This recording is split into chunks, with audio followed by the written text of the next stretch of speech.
Call the City Council joint work session with the Planning Commission to order at 6 p.m., May 1st, 2019. Roll call, please. Mayor Copeland. Here. Tom Baylor. Here. Ken Jones. Here. Jeff Guard. Here. Melina Meyer. Oh, is absent. Ann Schaefer. Here. David Allison. Here. David Gleason. Here. And for the Planning Commission, Tom McGann. Here. Scott Pagaw. Here. John Bannon. Here. Alan Romhilt. Here. Nancy Bird. Here. Chris Bolin is absent, and Trey Losi is absent. The quorum of both bodies. Okay, tonight's work session topic is the draft comprehensive plan, pages 1 to 10 of this packet. And the meeting will be led by Shelley Wade of Agnew Beck. Do we have you online, Shelley? Hi. Hi. Yeah, I'm here. Okay, you have control of the mic. Okay, great. Good evening, everyone, and thank you for the opportunity to present to a joint work session of both the Council and the Planning Commission. We really appreciate the opportunity at this earlier stage in development of the draft comprehensive plan to share an overview of some emerging policies and to get your initial input. So one of the first things I wanted to share with you before I talk a little bit more about exactly the details of what we'll share this evening was just a little bit about our schedule. So some of you, we have not had the opportunity to connect with you in person, likely since we were down that way for the Iceworm Festival, or even before that, where we were there for a full week in October. So wanted to provide you with an overview of the schedule, beginning with some exciting news about the Plan Committee and a meeting that we held just this last Friday with the Plan Committee to share with them a more robust version of the draft plan than what we're sharing with the joint bodies tonight. And really spent a good amount of time with the Plan Committee last week, kind of reviewing draft policies and getting their input on some of the preliminary actions. And then, as you can see, we're here with a joint work session this evening. And then really our job as your project team is to focus over the next 3 to 4 weeks on using the information that we got from the Plan Committee last week, their input, and your input tonight as leading bodies for the community, to get your input directly on some of the draft policies, and then use all of the excellent public input that we've gotten so far to pull together what is essentially a public review draft. And we're currently slated to release that the week of May 28th or the week following it. So either the end of May or beginning of June, that public review draft will go out for public comment. And then I think, as most of you know, as we do have some Plan Committee members that are sitting there this evening on the Planning Commission and the City Council, we have planned for an extended public comment period to really take into consideration various summer activities. Some folks, obviously fishing, and then also taking advantage of many of the visitors that come to Cordova to enjoy the community over the summer and getting some of their input, and even the opportunity to get some input from seasonal workers. So currently the plan is to keep that public comment period open through the end of August. And then and I should really say that during that summer public comment period, a lot of outreach activities planned, and I'll share that with you in the next slide. But in the fall, then we come back together and likely have had a community work session or discussion of some sort that provides sort of an open house format for the community to come together, along with all of the other activities that we've done to get input on the draft, and then bring the Plan Committee back together the week of September 16th to really share with them what we're hearing as some of the key themes of the feedback on the draft plan, where the plan likely needs some revisions or recommendations for changes that will better respond to the community's vision, and then looking at finalizing the plan in October. And then just maybe a little bit before we dive into the details with the public, and I'll slide back here to this schedule of next steps, just to share that what we're intending and thinking about that summer and during the public comment period is we've been working very closely with the Plan Committee to identify different community events, much like we did during Ice Rum Festival, where there's just a really good opportunity to get community input at places where the community is already gathering. I should also say that the Plan Committee has volunteered, and we've initiated a process where Plan Committee members themselves are actually doing presentations, or will soon be doing presentations to different community organizations and also at events, to do the same thing that I'm doing this evening, sharing kind of an overview of the process, really the benefit of community input, how you can provide your input on the plan, and really to hear, you know, what are the biggest priorities for residents. So we have a lot of different opportunities to continue, as we've had very strongly started out with a high level of engagement from Cordova residents and a broad spectrum of Cordova residents. So I'll just press pause there just in case anyone from the City Council or the Commission has any questions about the schedule and what things are supposed to look like with the rollout and finalizing the plan later this fall. Any questions from anyone so far? Not seeing any here, Shelley. Okay, great. And so, you know, we have a little less than an hour with you now, recognizing that there is just a tremendous amount of material that we want to share and want to continue to get your input on. So I guess what we would call this evening is a little bit of a teaser on what are emerging as some of the preliminary goals and strategies or policies in the plan, and then some ideas for the preliminary vision. Before I get started and dive into the details and share those with you, I should mention that when the Plan Committee met last Friday, again, as I shared earlier, that group had the opportunity to look at a much more detailed version of the draft plan, including some very specific action items. And of course, we envision providing all council members and the Planning Commission and of course all residents with the opportunity to provide input on the details. But recognizing our short amount of time tonight with you, we just wanted to focus on some of those bigger picture goals and strategies.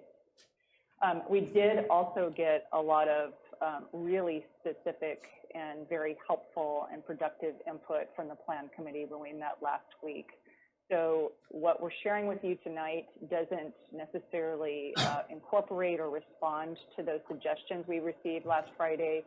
We will work to incorporate committee member input and anything that you have to share with me this evening, any input you have this evening. We'll work to incorporate all of that into the public review draft that gets released at the end of May, beginning of June.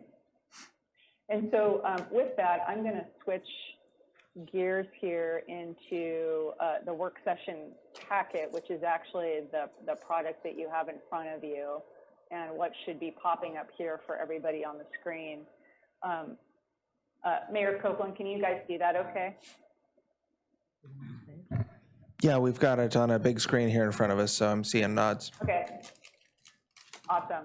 So what you should be looking at is that front cover page that says Cordova Comprehensive Plan Update Draft, and then April 2019, and then a nice overview of what will ultimately be the full complement or table of content. And so what is actually missing from this is, of course, the executive summary that you will eventually see that will look, I think, very similar to some of our earlier products where you saw a nice graphic depiction of, you know, the emerging issues and goals and strategies in a really graphic way in your executive summary. But within the actual plan itself is the opportunity to share, of course, the overarching vision for the plan and for the community, and then really the specific purpose of the plan itself and why it's relevant to Cordova residents. And then you can see the very clear focus areas and the subcategories. And so for each of those big focus areas, which again are all focus areas that you identified in your original request for proposal as real priorities for the community of Cordova. We will talk about the issues that are guiding the plan, the goals, strategies, and actions. And so tonight, I'm actually going to share with you some of those key issues, the goals and strategies, and then some example actions that will help you get a better idea of the direction that we're headed with the plan. And so here again are your main topics of land use, housing, economic, transportation, quality of life, and then the additional topics of public facilities and service and fiscal health, both topics that were identified more recently as real valuable additions and necessary topics to cover, especially within the context of the current state of the state, and recognizing the importance of a discussion about the long-term sustainability of the community. There's just recognition that the fiscal health topic is a clear priority, need to identify issues, goals, and strategies and actions for that topic, but also what we've heard a lot through the community input on public facilities and services. So examples, of course, like the harbor, like the public safety building. We've heard more recently about the school, the junior senior high school, I should say. And so recognizing those priorities, we've incorporated those topics into your plan. And so the first thing I wanted to just touch on this evening. Say, Shelley? And potentially with the, yes, please. We have a question here. Hey, and- Shelley, this is Nancy. We are just looking at a slide of review of preliminary vision goals strategies. Did you mean for people to be seeing something else, or? Yeah, yep, you should actually be seeing something that says Cordova Plan, Comprehensive Plan Update, and it would be in the packet that you received and on page 3. And at the top, it says Cordova Comprehensive Plan Update, Draft Vision. Goals, and Okay, Strategies. we've got it now. We have it now. Okay. Is it showing you on the screen now? Yes. Yes. Okay. A little delay. Good to know. Okay.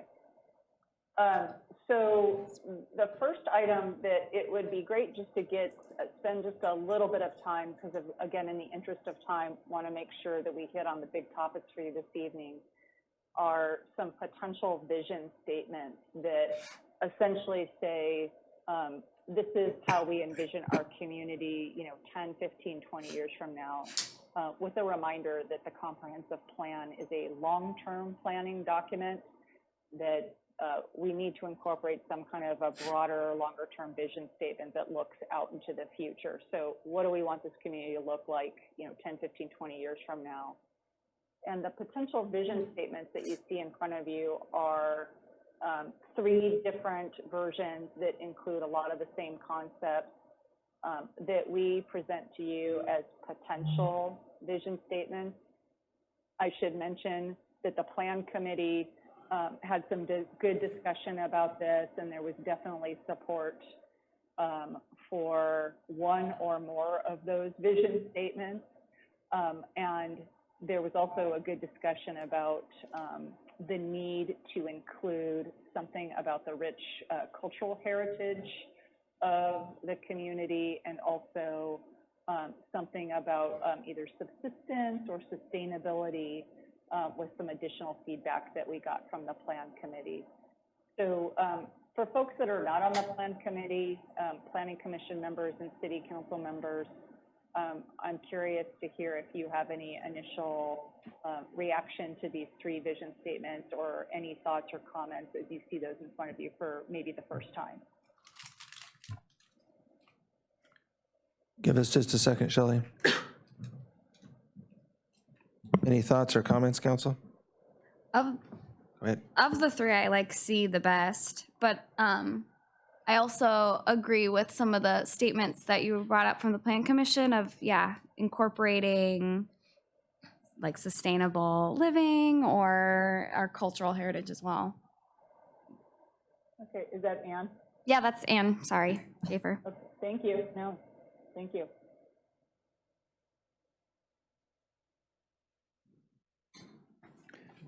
I'm not seeing other comments, Shelley.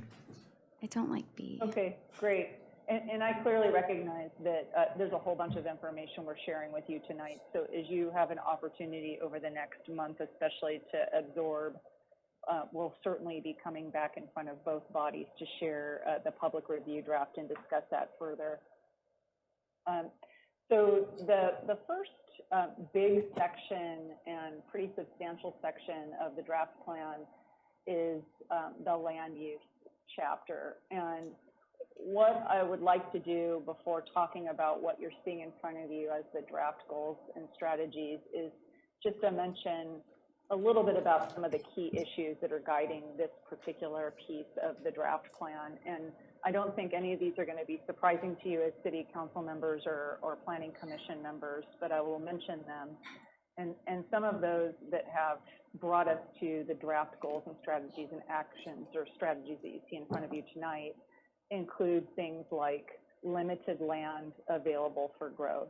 So we know that there are real constraints just in the availability of really not only the space, but the type of developable land. So that is certainly, the physical constraints is certainly an issue, as well as ownership and the existence of any developable properties, depending on who that owner is. So we see that as a constraint or as a challenge. Also, kind of more something related is the high development costs and redevelopment challenges. So what we know about, of course, the remote location, smaller population, and the physical constraints that I mentioned earlier, those things combined really contribute to high construction costs for Cordova. And equally important is what exists and does not exist in the form of your current land use policies. So something that is currently lacking is something called a future land use map. And although you have obviously very clearly zoning in Cordova, what you don't have is that kind of overarching level above the detailed zoning piece that really helps to guide the future intent of use and land use. And so that future land use is really a combination of, and you're going to see that immediately in strategy number 1 under land use, which is implementing a future land use map that guides future land use decisions and growth. What that map is going to do for you is really kind of look at the geography, consider the physical constraints, consider ownership, consider existing use, and combine those different variables, as well as what we know about the trends and changing demographics in Cordova, and suggest a potential future use for the community. And so I'm skipping right to the heart of the matter on land use, and I will take you right to the very end of the packet that you received, and what I'm sharing on the screen currently, and I hope that you can see it, is a set of proposed future land use plan categories. And that is actually on page 8 of the packet if it's not showing up on the screen for you.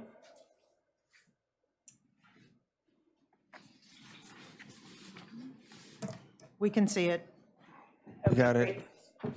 So again, just so much detail here to potentially share this evening. So I will keep it on the shorter side to say we did a great meeting with Tom McGann and with Brooke Johnson and with Leif and Sam, and that small group of people together kind of pulled out all of the maps to take a look at land ownership and physical constraints and city-owned properties, all of those pieces combined to suggest and identify by geography potential future land use categories, and to define those in terms of intended land uses and where those future land use categories would be applied.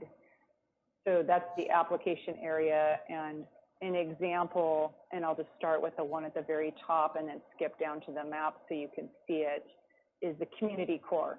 So these are areas that are, for continuing infill and densification with a focus on mixed-use development, walkability, redevelopment, and compatibility between uses. And the area where we see this land use category most adequately or appropriately being applied is the historic downtown area, or harbor, Southfill, and waterfront areas. And then if I quickly show you on the map what that looks like, and I'm just going to decrease this size a little bit so it's easier for you to see. And appreciate your patience with the somewhat crudeness of our map. So we've done just a literal drawing with some colored pencils to at least get the idea down on paper for this early draft, or as you can see, early concept draft. And so there you see the area that I defined earlier as the community core, and you can see where that's been defined here. You can see the small boat harbor showing up there, and so that area as the potential future land use category of community core that includes the definition that I shared just a moment ago. So that is really one of the biggest outputs of the land use chapter right now, or section, in terms of preliminary policy that really addresses a very clear need and a gap in your existing comprehensive plan and your existing policies today. I'll just mention that the second strategy there, before I take any questions, is that I will highlight is just your existing zoning can then, after you have those future land uses really nailed down, those categories, you can then begin to think about zoning that can better reflect the intention of those future land uses. So areas where that may not, where your current land use policies may fall short today, there's an opportunity to update those to better reflect future land use. So any questions that you have for me about what's starting to emerge from the land use chapter? Yeah. Yes, Shelley, Councilman Jones, and did you want to see that map back up there, Either the map or the list? list.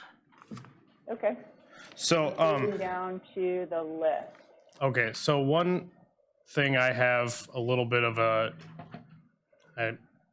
reservations about including is in the waterfront low intensity conservation category.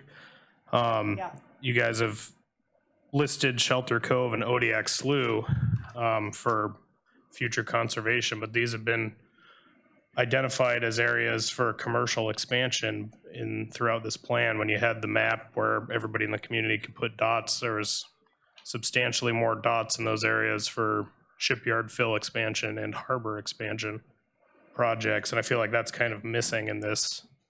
And then on the map as well, I mean, if you just say Odiak Slough, that's a rather large area.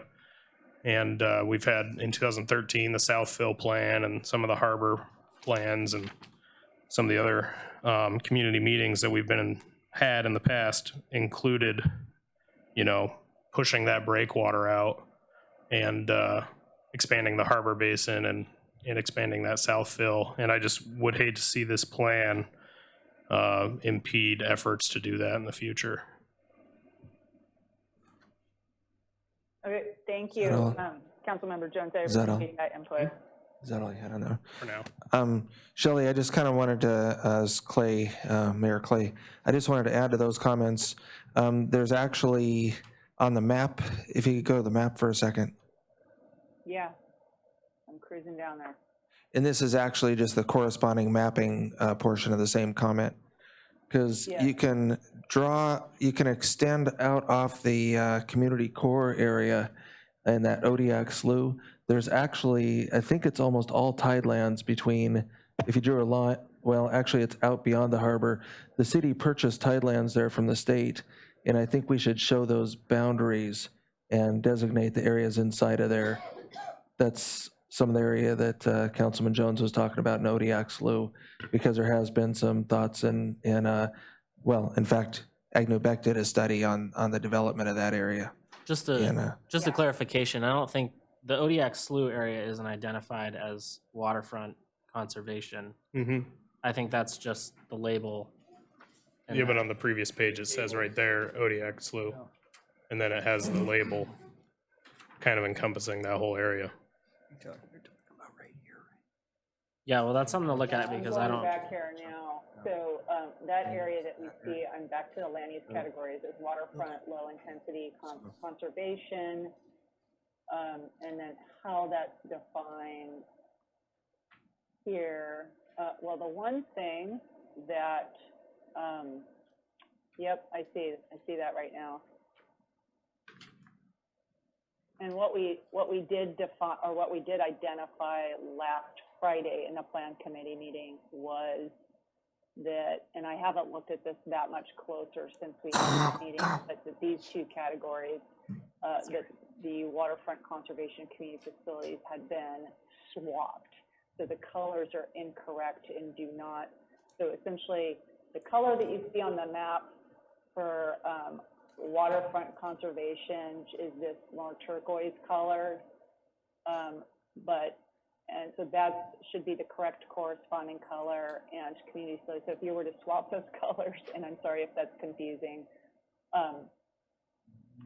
but coming back to that, the Odiak Slough question, that area has not been identified. So I guess I'm a little bit confused, except it's in the definition here. So where we're saying that would be applied. Yeah, I think that's Councilman Jones' comment, and then my comment is that we Yep. should include that area and get it designated because it is tidelands, and there's been discussions of causeways and all kinds of stuff in those areas, so it'll be something to look forward to. And then my other comment was actually to those two blue colors, and I know this was in the discussion last week, but having a conservation district butt up right against a commercial industrial district is kind of a classic incompatible use type zoning consideration. So I just wanted to make that comment that generally you have to put some pretty hefty green belts or some kind of a mitigation between there for noise and activity and incompatible uses. So I just wanted to make that comment. And then Mr. Braga has a question or comment. Yeah, Shelley, I'm just trying to figure out why you use the term reserve lands instead of undesignated, because reserve kind of suggests something that's being withheld. Yeah, Tom, I'm not sure why we landed on that specific term. So I think this is a great comment and something that we should definitely consider. So I will freely admit that I am still working on with Chris these labels for the land use categories. So for example, even outlying residential or in-town residential may not be the perfect term. So appreciate any specific feedback, just as you've just shared on reserve land. So if that's not, and that really connotes something that's inappropriate, we should consider a different term. Yeah, and I'll just add in, when we did that small meeting, we kind of, I guess, just came up with reserve lands, because as we talked about some of those outlying undeveloped areas, we talked about how, some of them were zoned in ways that didn't necessarily make sense with there not being any development, and not knowing what the future needs of the community were. So I think the definition is good, but maybe we can look at that land use category designation. Definitely. And so I think this is what this next 4 weeks between now and the public review draft release, that affords us a lot of time to do and respond to the kind of comments that you guys are sharing, and especially if you have additional details that we don't get an opportunity to cover tonight.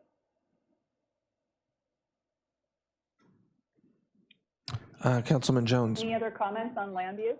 Councilman Jones had a question or comment. So I guess I just want to have it clear. You were talking about how the blue colors were swapped. So that would mean the blue color that is abutted to the shipyard is supposed to be considered a community facility. Yeah. Then that's for the proposed future fill and shipyard expansion, kind of. Yeah, and then the Science Center City Copper River Watershed Project kind of joint effort is the other blue color. Okay, yeah, I just want to make sure that this map doesn't, because we've already got 12 acres zoned there for commercial, waterfront, industrial, part of the mud flat there, and I just want to make sure that that doesn't get mislabeled as conservation. Okay, great. Appreciate that input. Yeah. Kathy can go first. We have a question or comment from Kathy from the Chamber, Cordova Chamber. Hi, I think what Councilman Jones was just talking about, that area that was community facilities, I believe that was also the kayak put in and the fish cleaning station and those types of facilities as well. That's what I was going to clarify. thanks, That's Kathy. what I thought that was referring to. Councilman Baylor? Well, that doesn't really tie in with commercial industrial use. That's, I think the point's being made is that's set aside and planned on for harbor expansion, or not harbor expansion, but boat hatchery or canneries, whatever. I mean, that doesn't quite fall in with launching your kayak there. If you look at where the ferry terminal is marked, that waterfront commercial industrial, that extends up and encompasses that ATS 1004 area, which we've had a lot of discussion that's not been filled. So that does reach up in that area. So run it by me again, please. So if you look at like where the ferry terminal marker is, Right. so that waterfront commercial industrial demarcation does go up and encompass the area that is currently unfilled, that we've had numerous conversations about those tidelands there. And the blue, that we're not sure what the designation is, that is more towards the like the outlet from the Hippie Cove ponds. Okay. Okay. So one thing that we're at a disadvantage of right now is obviously this is a crude rendering of this discussion that was had several weeks back. And so it's a first pass, and what we don't have next to it that would be equally helpful would be the land ownership, physical constraints, and existing land use pieces. So those are maps that our team is working on that will be accompaniment to this that can help better inform the dialogue. So I appreciate the questions and the feedback, and ideally we definitely address that in the public review draft and are able to better identify why those selections have been made, at least as preliminary selections for future land uses. Other questions or comments from the commission or council? Okay, it's quiet on this end, Shelley. Okay. So thank you so much. I appreciate that. This is maybe one of our more complex issues, so I appreciate that level of input. So I will move us to the housing section, of which you can see there's really one broad goal, which is this broad goal of increasing the supply of affordable quality housing. And that housing that really addresses needs of a broad range of residents, including younger families, seniors, seasonal workers, folks that have different level incomes that currently make it very challenging for them to access the current stock or available stock. So that, I will just say, is, of course, some of the key issues that we've heard driving the process and driving these key policies are the limited stock of affordable housing in Cordova, certainly the high seasonal housing demand, how to address that and do that in a balanced way so you're not left with a bunch of empty properties and houses, you know, in the off seasons. New construction is definitely expensive, as I mentioned earlier, and then that same issue of availability of land for where that, if new housing were to be developed, where that would happen. So really the policies that we've identified here are broadly increasing the available of affordable quality housing and creating additional senior housing options. And one of the very first things, I'll just mention a brief strategy or a brief action related to that first strategy is, I will say that we have some data on the housing stock and housing situation in Cordova. but we have more anecdotal information about access to quality housing and affordable housing. And so we are suggesting as a potential action to prepare a housing needs assessment that would really do a more robust job of identifying gaps in existing stock and opportunities for increasing availability. With that, of course, is the recognition and need for incentives for new construction, you know, potentially some of those as city-led incentives that could be zero-cost building permits or property tax abatement program for redeveloped properties. Some of those ideas actually surfaced during the community discussions that we had during IceWorm. So I think there's, you know, a real opportunity here for getting creative and the city to lead some of those creative implementation of those creative strategies. I'll also mention that one of the other key partners in this could be North Pacific Rim Housing Authority or other tribal entities like the Native Villages EAC that, or even EAC Corporation as a landowner that have access to different resources. So creating a public-private partnership is also a real opportunity.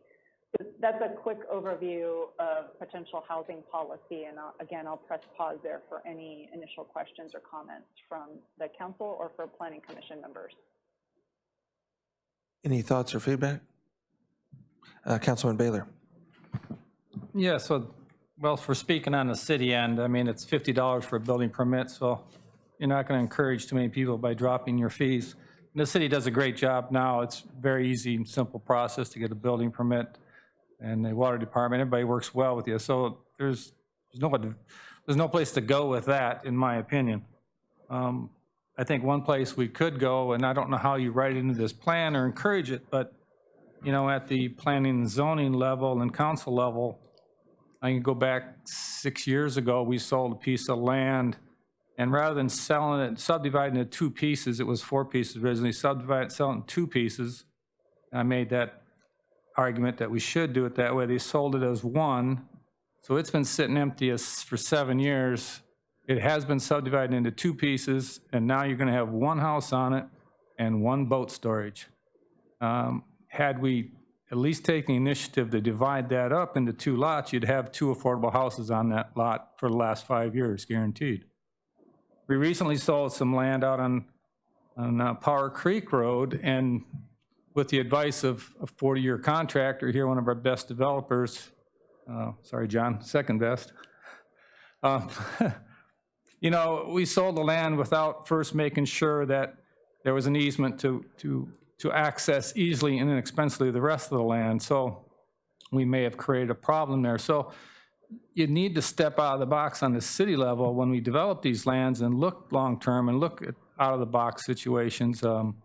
That property could have conceivably been developed just like Saddle Point was, bit by bit. So land is the key to affordable housing, and we're short of that, and unless we can make best use of it, and we won't have any affordable housing. That's the key, is the land. Thank you. Thank you, appreciate that input.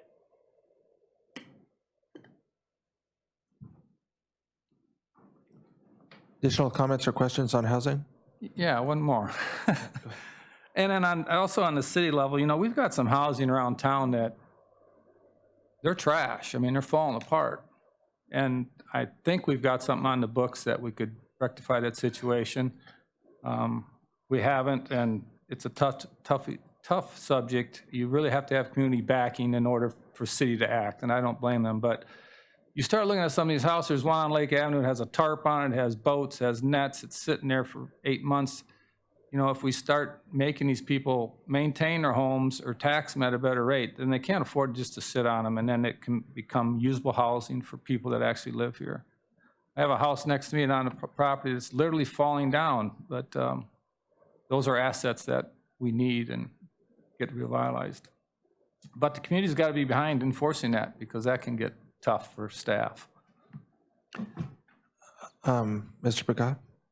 Yeah, you know, this was an interesting conversation that was on the radio in Anchorage a few weeks ago. And, you know, what drives building affordable housing, and basically affordable housing doesn't pay, so it doesn't get built. You know, and you look around what we have, development has occurred around here, you're not seeing high density housing. You're seeing situations that almost discourages things like modular homes or manufactured homes, which are a affordable version of housing. And so, you know, I think that part of this is going to need to be looking at designating high density housing areas that don't allow single family units being built, because currently our high density housing does allow for single units, you know, and when, so long as that occurs, you know, we're always going to end up building single units because there's more value in them. And so, you know, we need to be looking at not only where that land is, but making sure it's zoned in a manner that encourages the development of affordable housing, which tends to be high density. Just to follow up on both of those, we did have a house collapse here recently. I think it's the first community I've actually ever seen that. And if you look at a lot of the holes now from fires and so forth, those were bunkhouses back at one time. So we did have quite a bit of high density housing in the community core back in the railroad days, I think. But and from the Planning Commission, Mr. Romhill. Yeah, hi Shelley, it's Alan. Just wondering if the strategies for housing could incorporate some sort of enforcement. I think what Tom was saying earlier, also code enforcement to some of the blight around town. Instead of incentives for cleaning up, maybe just enforce the code we have. I'm not sure if that's an option. And also, as far as development goes, for making more land use available, is it in the city's wheelhouse to actually build roads to these places to begin with, or is it just not feasible for us to do?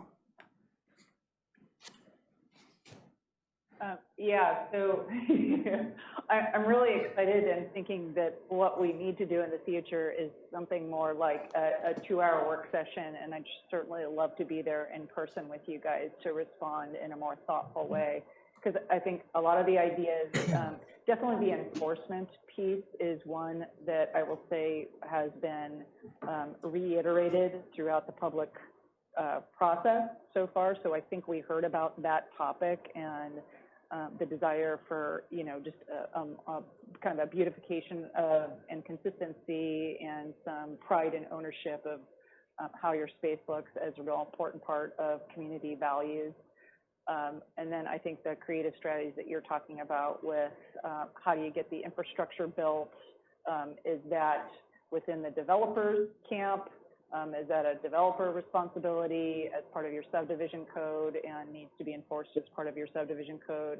Or is it, as you're suggesting, something where you, again, create a public-private partnership where there is some contribution on the city's end to help facilitate that infrastructure that's going to really allow access in some of the places and clearer access than for some of the places where you want to do future development. So I think there's a lot of different ideas there. I also heard the idea about, you know, a higher density, you know, essentially not supporting single family homes or construction in some areas, and instead using either a code or a zoning tool or you know, really defining that in your future land use category as an area where you want to see, you know, denser development, which is actually part of the future land use map right now. But how, again, do you translate in that into enforcement tools or a zoning or a code that really implements that future vision? So I think a lot of ideas, and I'm mostly listening and responding at some level, but I'm excited to hear about kind of creative and different strategies for how to address both these topics of both housing and land use, which are obviously intimately connected. Councilman Jones. Well, I really like the idea of offering incentives for developers, especially in the community core district. If you meet certain criteria, you could apply for a set term tax abatement. That was kind of my idea that I brought up at the ICEWorm meeting, I believe, that you were referring to. And one of the ideas I've heard tossed around is, on Main Street, if you have a commercial space on the street front, and then if you go, you're allowed to go up to 3 stories in that district per our code currently. And if you were to put residential units above your commercial space, then you could, apply for property tax abatements for, 5, 10 years, whatever it was, and we could incentivize development that way. The other problem that we would have with that is currently in code, anything over 3 units, multifamily homes requires an exorbitant amount of parking spaces, and that's one issue with building these, larger, high-density buildings is the amount of land that the vehicles take up makes it to where you just can't find any available lots for those types of buildings. Even though there are some lots available in town to build a 8 to 10 plex, you couldn't build it with the city code the way it is right now because of the parking rules. So Shelley, I think you alluded to this, but we've got about 10 minutes left, and we still have economic development, transportation, quality of life, and might have been best covered in a 2-hour work session. But I wonder if maybe we could have you just kind of encapsulate those remaining items, and then we can at least ponder. Sure thing. And as I mentioned, there will be a lot of additional opportunities to get commission and city council feedback, and we can definitely plan to do something more robust as a next potentially in-person work session. So in short, in a super quick, high-level overview, the economic development chapter, as you can imagine, focuses really primarily on those opportunities that are going to harness those things that are already thriving in Cordova. So supporting and sustaining the seafood industry, also really investing in and exploring potential year-round employment opportunities, growing and really supporting and incentivizing entrepreneurship and new and small local businesses, and then definitely taking advantage of your natural resources as one of those valued products. So the strategies that I would highlight in brief really are those that emphasize, again, the seafood industry part of things and expanding, maritime services and expanding wintertime fisheries and value-added processing. Those we heard a tremendous amount about, as well as really supporting and growing your small business district and really thinking about how to revitalize First Street. And with that, of course, is the idea for small-scale tourism and supporting those kind of efforts. So that is, economic development in short, which of course is supported by accessible and reliable and affordable transportation. And this, of course, the very first goal that you see there is securing reliable and affordable ferry and air service. And I think everybody in the room is really intimately aware of the issues here and how those can impact the quality of life for residents and certainly make it more challenging for visitors to come to all the cool functions and opportunities that Cordova has to offer.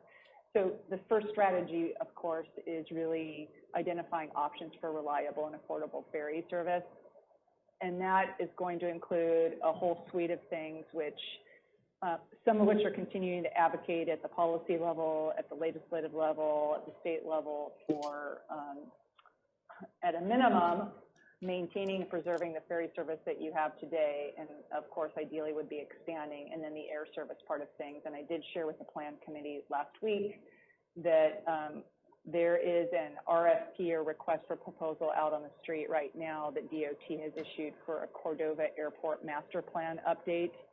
And I'm not sure how many folks around the table are familiar with this request for proposal. So it just so happens that our team is going to work with another group to propose on this project. But you have a 2,000 airport master plan, so that was developed in 2000, I should say, so almost 20-year-old plan. And so there's a lot of language in this airport master plan that really supports the idea of continued and increased and expanded air service to Cordova. So I think that gets at the heart of the transportation piece. I don't want to breeze over the roads very clearly and the pedestrian connectivity piece, but I will just focus on, again, given our short and sweet amount of time left. And then last, but certainly not least, and then I'll just briefly touch on the two other topics that we don't have outlined tonight. The quality of life section includes a lot of the other topics that are not covered by some of our main focus areas, and it is really diverse. It includes things like enhancing and preserving indoor and outdoor recreation opportunities. It really talks about affordable, accessible healthcare. It talks about sustaining and preserving what you have with your school district, and really the ways in which you continue to prepare youth for a successful future. And then we touch on climate change and hazard mitigation and emergency planning, preparedness planning. So each of the strategies that you see listed there, items 1 through 7 right now, sort of provide a strategy for how to achieve the goal that's outlined above. Again, this topic hits on many subjects, including increasing local food production or food security. So there we see, again, like a lot of support for taking advantage of Cordova's assets and providing a quality of life for residents that also provides a level of experience for the folks that visit your community every year for different events. And so in our remaining 5 minutes, what I think I will share quickly is the public facilities and services and fiscal health sections that I mentioned earlier are works in progress. And the idea there is that we be very clear about the current financial situation for the city and really for the community as a whole, as all of the contributors to a functioning quality of life. But mostly it's this focus on the sustainability of the city government and what is happening in terms of revenue, expenditures, what that picture has looked like and how it is changing and how you are impacted and have been, have relied on and had a level of dependency on state funding and federal funding over a number of years. And so like many other Alaska communities, you're in this position to really consider and think about new ways of generating revenue. In this section, we will also, in fiscal health, also talk about the need for a real maintenance plan and operational plan that looks at your existing public facilities and services and very clearly outlines and suggests and makes a recommendation for a plan for sustaining those facilities in the long term and replacing those facilities when that needs to happen. And so although the comprehensive plan will not provide all of those details, it will at least hit on the high level pieces that inform a policy that says creating a financial plan that looks beyond just the next year or the year after that, but into the 5, 10-year and 15-year range and even further is going to be really critical for the long-term sustainability and resilience of the community. And we also see the fiscal health section as a real opportunity to educate residents on, where does the money come from? Where does the money go? And as other folks know, we shared last week, we've used this tool, for example, with the community of Petersburg when we assisted with their comprehensive plan, and their financial officer still today is using that information and uses that tool, a graphic, to really communicate to residents. This is what it takes to provide a level of service that you enjoy as a resident. So it's an opportunity for education, also an opportunity to plan for long-term fiscal health. So those items, again, are forthcoming, and I might just cruise back to the PowerPoint presentation just to say a couple of quick things to wrap up. And I just really appreciate your patience and recognition that there's a lot of information that's in front of you and for consideration tonight. That, as I mentioned, the next step is really to continue to work from what you've shared this evening, any of your written feedback. We'd love to hear any additional thoughts you have on what you've seen tonight, especially if you have real specific comments on, land use or housing or economic development. We would like to hear them and consider them as we develop and work with the plan committee to develop the full draft plan that, again, is slated for release at the end of May and early June. And with that, I will hopefully hear any additional comments or questions, as I know that you need to move on to your next item. Okay, well, thank you, Shelley. And I think this is a really important and productive piece in the overall process, because council really has to engage a lot with the business community and community in general, and grapple with the economic realities and challenges and opportunities, and maybe don't have as much time on their plates to participate in all the meetings and so forth. So it's a good two-way discussion, I think, that helps advise the process, and appreciate the Planning Commission in the same way. So, and I know one of the concerns I've had a little bit that I think I've seen addressed really well is that the business community also can be very busy, especially as small businesses trying to make ends meet and maybe don't participate as much. And I know you've done a really good job of trying to pull out the small businesses and large ones and entrepreneurs, and the attendance and participation in the surveys and the meetings has been really exceptional. And I've been pleased to see a broad swath of the business community engaged and contributing as well. So thank you. And are there any, I guess council will just have to write down any comments you have on these other sections. And if you're going to bid on that airport transportation piece, just put a lot of extra money in your travel budget. It might be charters. Thank you. Okay, I'll keep that in mind. And you know what, also I will do, I will share the PowerPoint presentation that you did not receive in your packet, and ideally it's very similar to what we shared with the Plan Committee last week, and that has some additional ideas for outreach. And so Clay, you mentioned just how we've really had a goal of trying to touch every resident in Cordova and get their input. If you as council members, as Planning Commission members have additional ideas, we'd very, very much like to get your input, especially if there's a population or a group or an organization that you think does not normally participate. We want to ensure that